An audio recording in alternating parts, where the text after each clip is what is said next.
It's just me against the world. 1, 2, 3. What is going on, Walnut Grove? My name is Emery, ShakurCast, where I fangirl about some of my favorite stars of rap and hip-hop. As always, your attendance is appreciated. Thank you to the people over at Silver Sky Woodworking for sponsoring Viridian News as a whole and the ShakurCast. Because of you guys, we can do what we do. Now, finals week is coming up. It's getting hectic, but it's only getting colder outside, so this is a good opportunity to de-stress. But you might need some earplugs, because today I'm going to be annoying about the Southern Player Icons OutKast.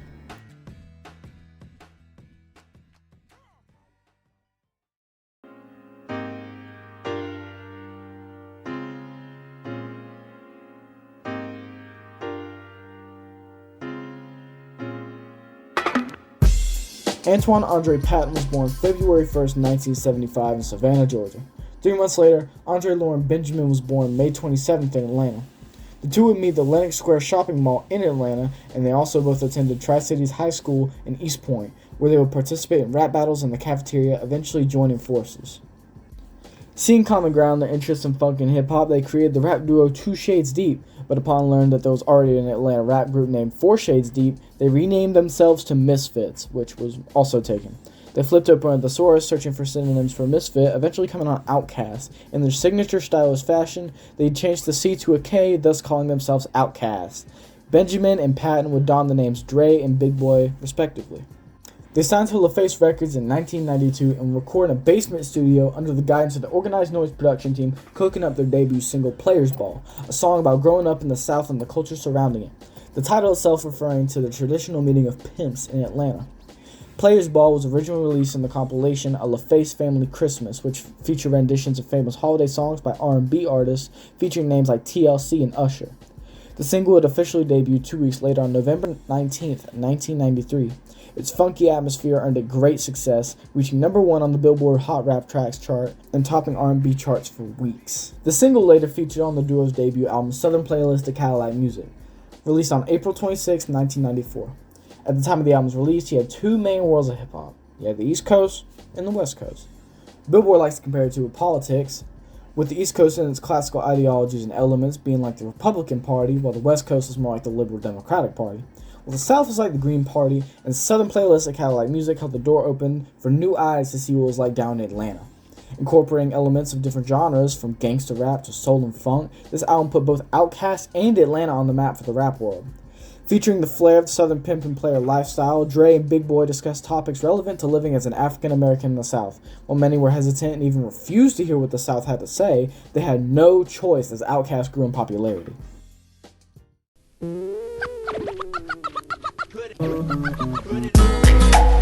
After Southern Playlist of Cadillac Music was certified platinum, the duo was given more creative freedoms and control over their work. The result of this was the sci-fi venture AT Aliens.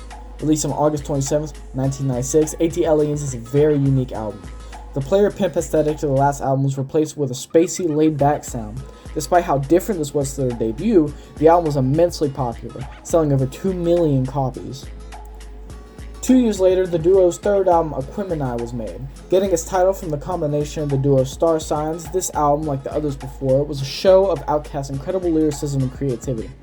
The OutKast image was becoming more iconic, and fans of both West and East Coast rap were turning into certified fans. This album drew inspiration from soul and electro music and was nominated for a Grammy in 1996. Interestingly enough, the song Rosa Parks found the duo being sued by the civil rights legend herself and her caretakers, demanding $5 billion for using her name without permission. The matter was settled out of court, and OutKast agreed to support her in her efforts to make the world a better place. However, some say if it wasn't for Parks' dementia, she wouldn't have minded her name being used in the song. Either way, the matter was settled in 2005 with no harm done.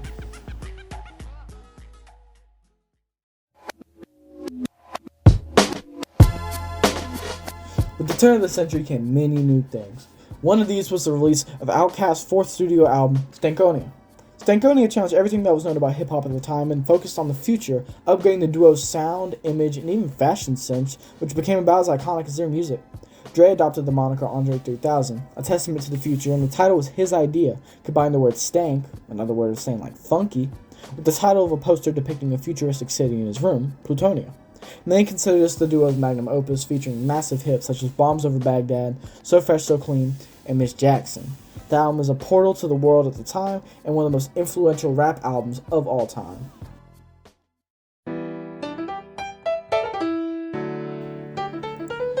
OutKast's fifth album was almost unprecedented in not only hip-hop, but the music realm as a whole. Speakerboxx / The Love Below was a double album featuring solo albums from Big Boi and Andre 3000 respectively, sold as a single unit and released in 2003.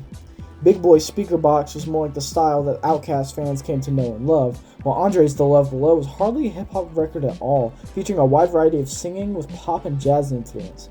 Tracks such as The Way You Move, Roses, and especially Hey Ya were viral, becoming anthems for the decade. Certified Diamond and 13 times Platinum, these records together make up the best-selling rap album of all time, selling over 13 million units. This would be the height of OutKast's popularity. After this, the duo began to slow down, releasing their last album together titled Idlewild in 2006 as the soundtrack to their film of the same name. That next year, they announced that they would be going on hiatus. A hiatus that never concluded. While they never announced that they broke up, it's safe to assume that is the case. They came together for a tour in 2014, but after that, they haven't really been seen together. However, they are allegedly still great friends and talk often, even meeting up and hanging out with each other and their kids. Big Boi had quite an active career after OutKast, beginning with a solo project, Sir Lucius Leftfoot, the son of Chico Dusty. He released 2 more solo albums and had a decent, in quotes, acting career. Andre, on the other hand, was more in the background. He sporadically worked as a feature artist for artists such as Frank Ocean, Kanye West, and Drake, but for the most part, he lives a quiet, subtle lifestyle. One activity he enjoys quite a bit is actually the flute. He has a very large collection of woodwinds, and on the rare occasion he is actually seen out in public, it's with a flute in hand. On November 17, 2023, so just about 2 weeks ago, he released his first solo album since The Love Below, which even then was released under the OutKast name. New Blue Sun features no vocals whatsoever and is dominated by Andre's previously mentioned Passion Project and many other jazz-style instruments. While the future for OutKast is uncertain for now, it is certain to say that the duo made their mark on the world of hip-hop, putting Atlanta on the map and establishing it as a cultural center for the genre.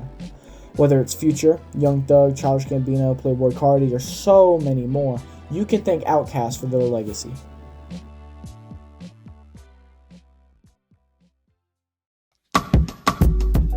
Hello and welcome back to the Absolutely Correct Album Ranking, where I absolutely and correctly rank albums from an artist's discography unscripted.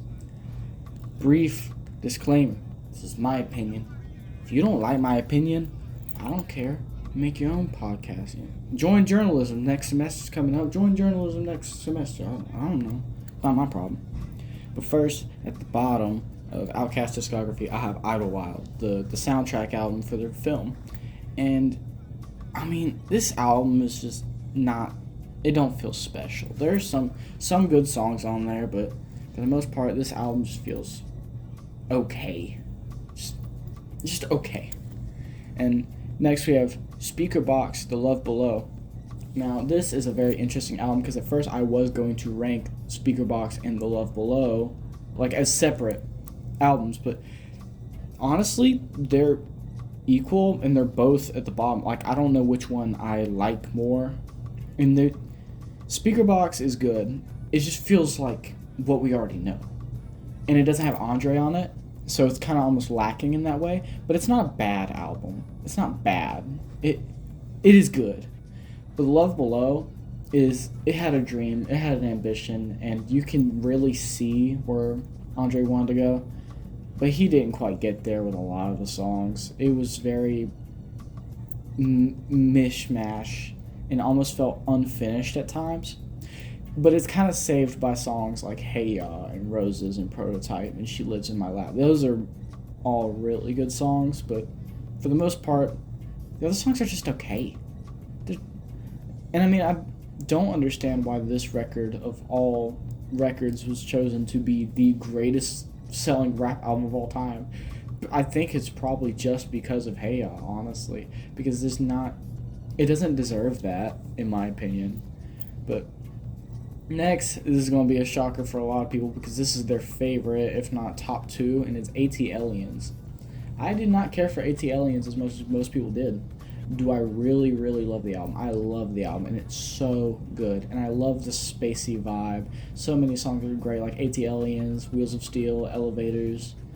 they're great, but I just liked everything better. And sometimes I wish it was more like the other albums, even if its unique image is its character. But either way, still a great album we'll listen to. Next, we have Southern Playlist of Cadillac Music, the first debut album, and I'm not sure what it is with artists and some of their debut albums being their best albums, but I mean, this one's definitely up there. This is a very great album, and listening to it start to finish really shows you what Atlanta is all about, with so many different references to everything, even just Hartsfield-Jackson. There's references to Hartsfield-Jackson Airport. My favorite songs are probably Players Ball and Crumbling Herb, and it's just amazing. I would definitely give it a listen to. You definitely feel that southern twang in there, but you also feel how it was trying to appeal to East and West Coast fans. And it did a great job. I will say that. Next, we have Stankonia. Stankonia, which I thought was going to be my favorite when I was getting into OutKast. It's a great album, and I love what it's trying to do. It had a dream and actually achieved it.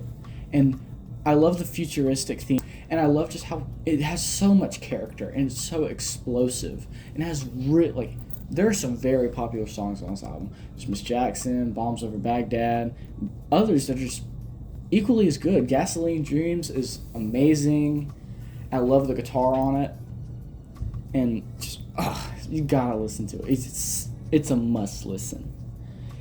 And finally, I have Equimini. Equimini, just like Stankonia, has so much character, but it also has that southernness that Southern Playlist of Cadillac Music has. And as a combination, it's so good. And like I said, I did not think I would like this album as much as I did whenever I was going into getting an OutKast, but I love this album. This is amazing. And I've heard so many people say that this is one of the greatest rap albums of all time, and probably the greatest Southern rap album. And honestly, I cannot agree more. This album is the stories it tells, and just the way all the songs flow together and link. It's amazing, and definitely worth giving a listen to anybody who's a fan of hip-hop in general. Anyways, enough rambling. Thank you guys so much for listening to the ShakurCast. The Christmas break is coming up, and next semester I will not be a part of Viridian. So hopefully someone else takes up the mantle and talks about some of the rappers I never got to get to, including Tupac himself. It's been a wild ride, and tune in to all the other podcasts because they are definitely made by some very fun and interesting people to listen to. And drink water, and I'll see you guys later.